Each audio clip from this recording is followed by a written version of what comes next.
G'day there guys, and welcome back to Fliks Picks, the channel where I discuss and predict the upcoming week's results of the Overwatch League.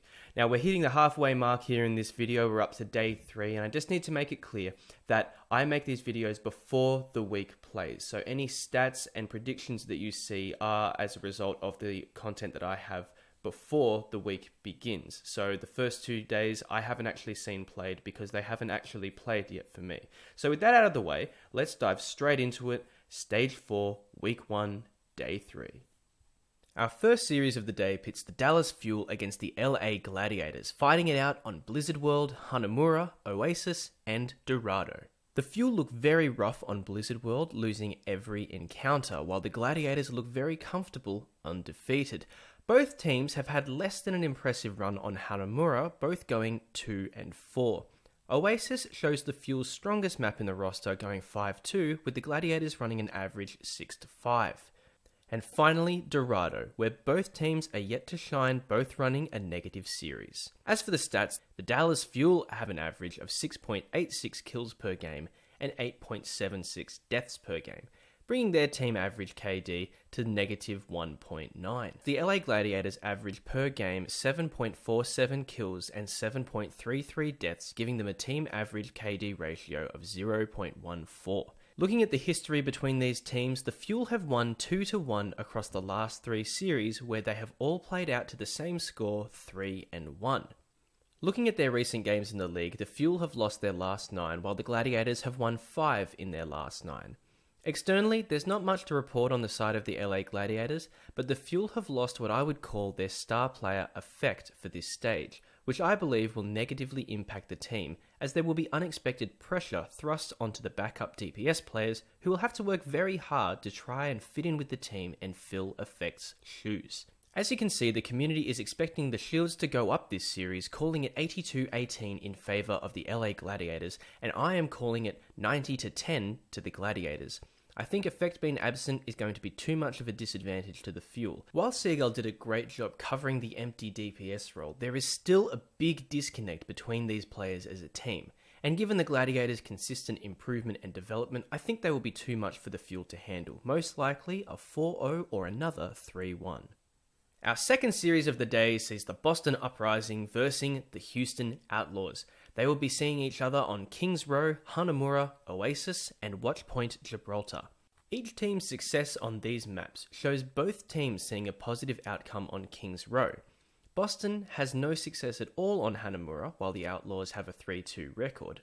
Oasis displays Boston with a staggering success rate compared to Houston's losing record, and Watchpoint Gibraltar shows Houston's advantage with a 5-1 history compared to Boston's 1-4.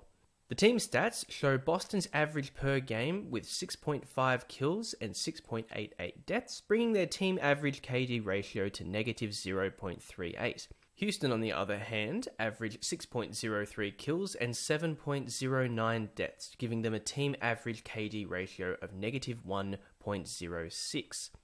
In the past, Houston has won 2 games to Boston's 1, with Boston comfortably dominating their last matchup 4-0. We already know Boston is on quite a run at the moment, only losing the grand final of last stage, but otherwise remaining undefeated for stage 3. Houston has been fighting valiantly, but has ultimately only won 3 games in their last 9. Externally, as we discussed in the last video, Boston's coach Krusty has recently moved to the San Francisco Shock, but I don't think this will hinder the team too much, as it sounded like management was looking to let him go anyway. There is nothing to report externally on the side of the Outlaws.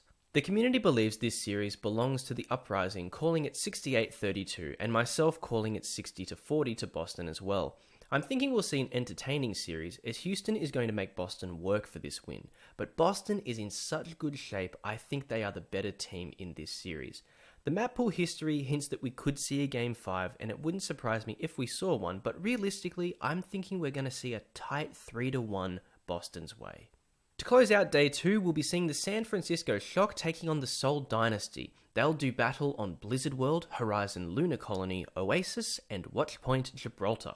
From a glance, this looks to be Seoul's series, but this map pool is what will give the Shock the chance for an upset. Both teams have performed very average on each of these maps with the exception of Horizon Lunar Colony, where the Shock have only won once and Seoul has only lost once. So that leaves 3 maps open to interpretation for this series. The stats read like this. On average per game, the San Francisco Shock makes 7.86 kills and dies 7.91 times, giving them a team average KD ratio of negative 0.05. Seoul makes an average of 7.24 kills per game and dies 6.86 times per game, giving them a team average KD ratio of 0.38. So neither team is commanding in the way of kills and deaths.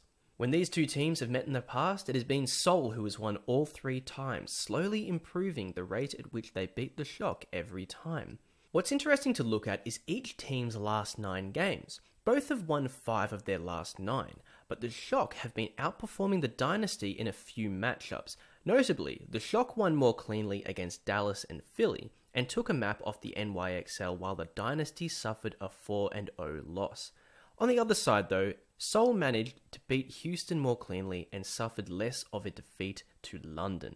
Externally, the Shock have picked up Boston Uprising's old coach Krusty, and I stated in an earlier video that I think we will see a lot of positive results from this change come to fruition in week 2 or 3, but I have a feeling that the Shock will be better prepared for this match than the last time these teams met.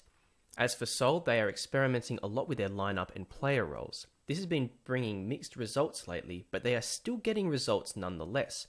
Unless this new patch provides them with a more stable roster selection, then I think they will not play as well against the Shock, who have a solid roster and are making good use of their substitutions. The community is calling 62-38 in favour of the Dynasty this series. I, however, am backing the underdog here, calling the opposite 60-40 in favour of the Shock. For me, Seoul is just looking a bit too unpredictable right now, and the Shock are hungry to make a statement to their fans and to the other teams this stage as a team to look out for next season. Unless Seoul naturally clicks with these new meta changes, I think there's too much cohesion and execution favouring the Shock that it will be too much for the Dynasty. And that wraps up day 3, guys. So to recap, Fliks picks are the Gladiators, Boston, and the Shock. Don't forget to leave a comment. Let me know how you think the day is going to pan out. And please leave a like and subscribe if you enjoyed the content, because we've got one more video of week 1 to come, and I hope to see you there. Q either way.